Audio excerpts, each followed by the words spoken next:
probably going to blow out today. But this light will live on forever.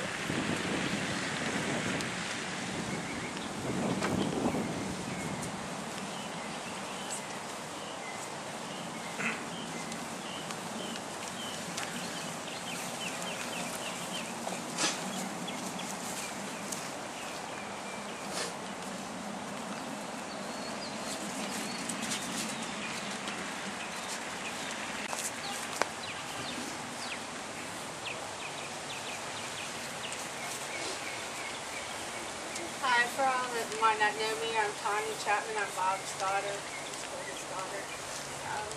I have a few remarks to make. Definitely thank you for all coming out here. Definitely a testament to my father that you all are here. I'm definitely, y'all are as shocked as I am about what has happened. I definitely was not expecting this.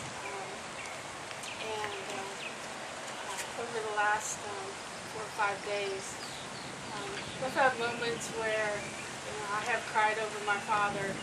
However, more than anything, it's been a lot more laughter than anything else. My dad made sure that we were well provided for. I certainly felt very loved by my father, and even though he is not here right now, physically, he is still here spiritually. And I definitely know that although I will be missing him for the time to come, I will still feel that love and that security, everything that he passed down to me. Some things about my dad, some memories I have are that my dad was always there for me, always coming to get me in some way or another.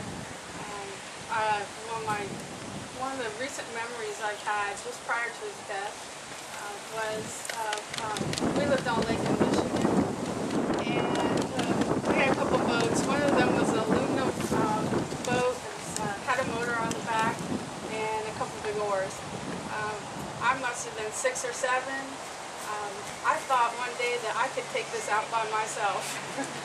And I still have the memory of getting in the boat and untying it and drifting off, and got a little bit from the dock and tried to get the oars. Well, I wasn't big enough, and the oars were far heavier than I thought.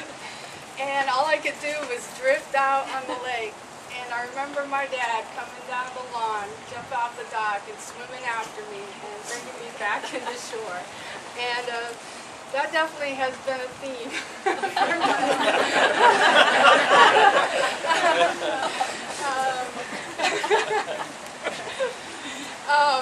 Also, another time, about that time in Michigan, I remember I got upset about something, of course, and it was a snowy day. I snuck out of the house.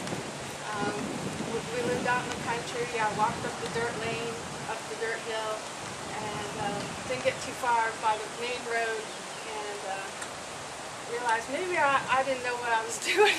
And there was a large pine tree, and it had a nice kind of little overhang, and it was snowing. It started snowing very heavily, and I sat there under that tree, and I still remember seeing my dad through that heavy snow coming up the hill, coming to get me, calling my name, and I remember just going right on out to him, and he took me home. Another time I remember when I had my tonsils out, at that time, they gave me the option of whether I want to take the wheelchair out to the car or my dad carry me. I remember I asked, no, I wanted my dad to carry me.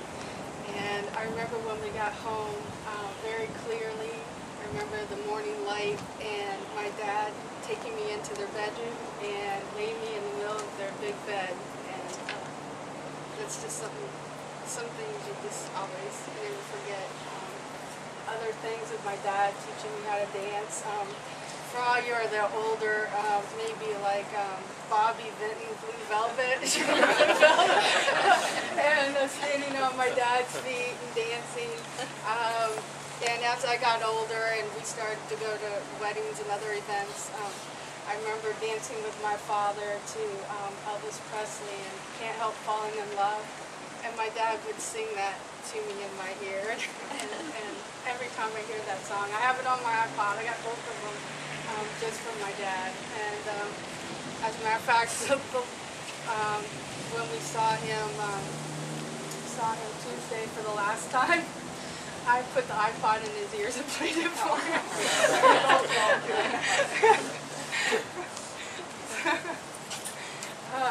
He would love that. As it is, some things never change, even though I'm now 40. My dad still comes to get me. If ever I need anything, my dad would answer the phone, always there to offer help. A couple weeks ago, I was coming home from work, 12:30 at night, my car broke down 5:26. I called, my dad answered the phone, came and got me immediately.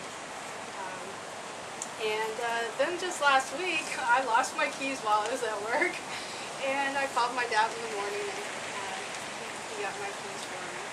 And I remember him saying he would come get me, and I didn't want to impose on him. I knew he wanted to get to work, so I had somebody from work bring me home. And although I don't have a huge regret because I spent so much time with my father, you know, you always kind of think you wish, I wish I would have imposed. So definitely, if you think you're imposing on your loved ones, please do, because they want to help you out, and you never know when it might be the last time you ever get to spend time with them or speak with them again. As much as my dad came to rescue me several times, he also made sure that my sister and I were very capable.